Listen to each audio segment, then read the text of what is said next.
Hey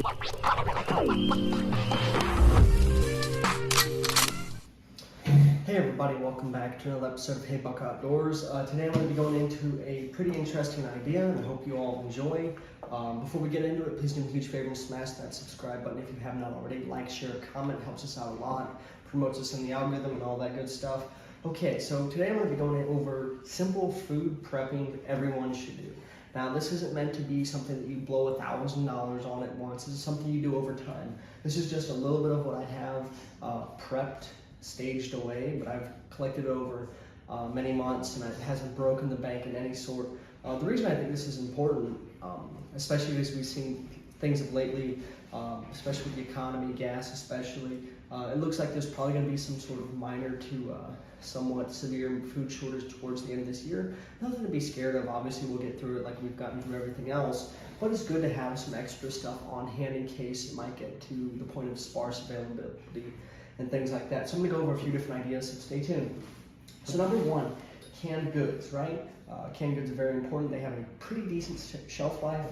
So I'm just going to go over some basic stuff. I like using diced tomatoes in a lot of the soups and different stews I cook with.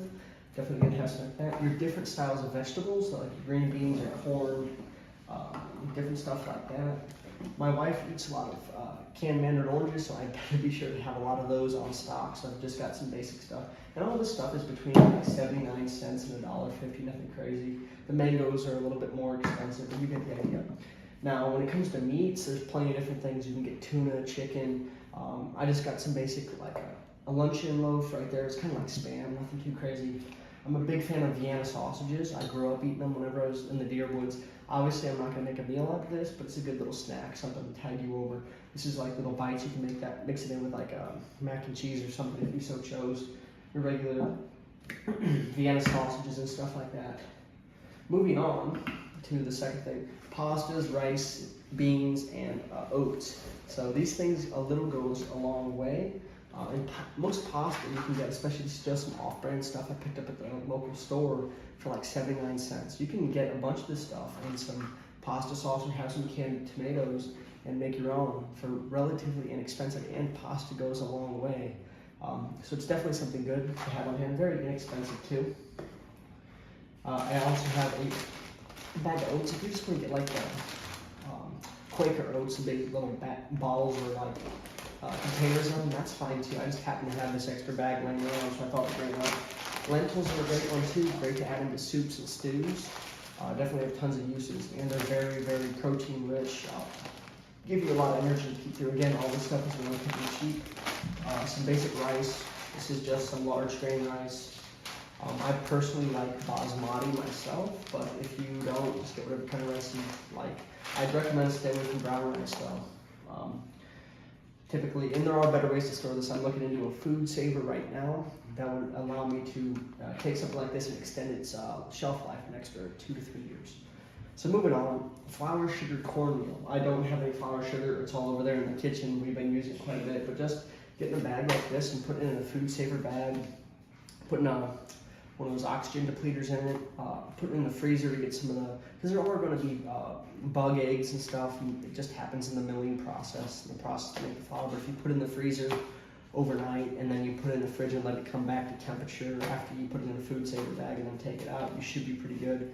But yeah, my wife loves to bake. We use a lot of flour, sugar, cornmeal, whether it's battering chicken or fish whenever we have a fish fryer, making bread, making different types of baked goods. We definitely use a lot of it. So having stuff like that on hand. And something you're going to notice in the vein of this video is I'm not really detouring too much from what I eat on a regular basis. I'm not going to be like, oh my gosh, there's going to be a nuclear attack, so I'm going to eat rice and beans until I die. There's no fun in that. If you're going to eat the same 3 meals every single day until you die, you're probably going to get sick of it really, really quick. I don't know if any of you have actually had to eat the same stuff for weeks on end. It's not fun. Especially when you're in the field with the military, MREs, these get old after a while. There's like 24 different menus, but after a while this stuff gets old too. These are a more expensive option. If you don't want to have to deal with all of this, you can get a couple crates of this and call it good. These are not the best though. Only have a 5-year shelf life or thereabouts, and they just don't give the best nutrition. I mean, they'll keep you going, but definitely good to have a wider array than just this. Moving on, Something that a lot of people look over, and frankly, I don't know why, is seasonings. So I'm just gonna pull out a couple of them right here. If you like eating bland rice, beans, and chicken or whatever, you're disgusting, in my opinion. Sorry if I offend you, but I love to have a good, well-seasoned meal. There's nothing better than a home-cooked meal that's well-seasoned and made with love, right? So some of my favorites I like to use are onion powder, garlic powder, also garlic salt. I have some in the cupboard there, right here actually. This stuff, and all this stuff is like $2 to $5. Nothing too expensive. Pick one up every time you go to the store, or when you need it. Obviously, don't go crazy. I mean, obviously the economy's rough right now. A lot of people don't have extra money or extra space laying around. So just, go in moderation. More than likely, if anything were to happen, you're only gonna need about 1 to 3 weeks extra. So just keep that in mind. Salt and pepper. This one's a salt and pepper combined little. What do you call that?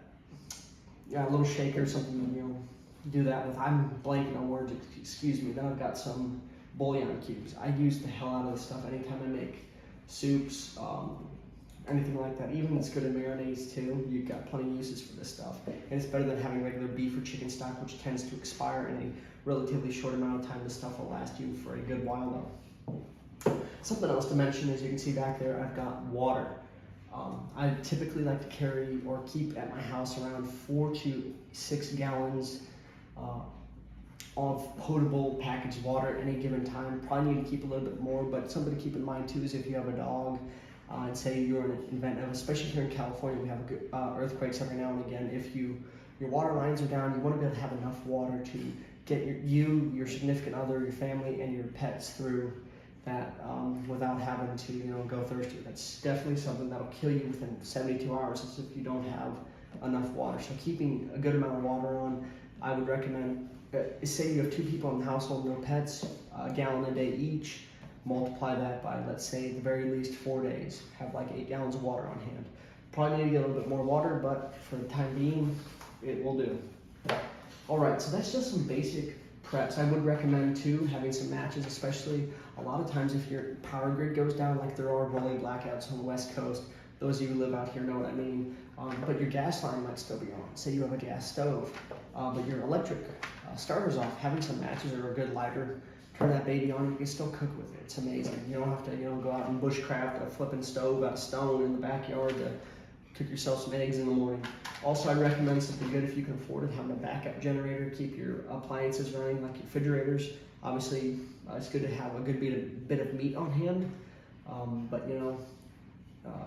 definitely we can't all afford that, but just gain some of the stuff over time. I mean, this has been like 6 months of accumulating. Obviously, I've got some in the mountain house too for whenever we go camping, but it's not a bad idea to just, every time you're at the store, pick up a couple extra canned goods. Oh man, they've got a sale on rice. I'm gonna pick up a couple bags and just stow it away, keep it in a cool, dry place that doesn't get a lot of sunlight. Put it in like an old Tupperware tub and just leave it there. Hopefully you guys enjoyed today's video. Please let me know what you would add or subtract to this list. Like the way I look at this, it's just practical, nothing over the top. I'm not preparing for a nuclear war with Russia. That's never gonna happen. But yeah, hopefully you all enjoyed today's video. Thank you so much for watching, and please have a fantastic day.